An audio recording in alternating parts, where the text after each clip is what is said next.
Profitable products on Amazon is a blend of research and strategy. Here are some points that will help you to find the best product on Amazon. So you need to pick a niche or category where there's demand but potentially less competition.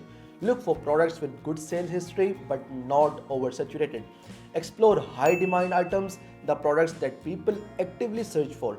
Trendy or seasonal items can be profitable if you launch them in the right time, but that's not recommended in the long run because they lose the demand after a certain period of time.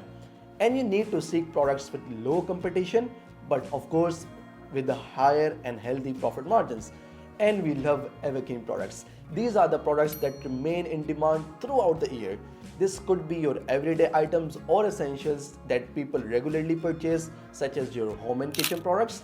And you need to always look for products with some sort of uniqueness.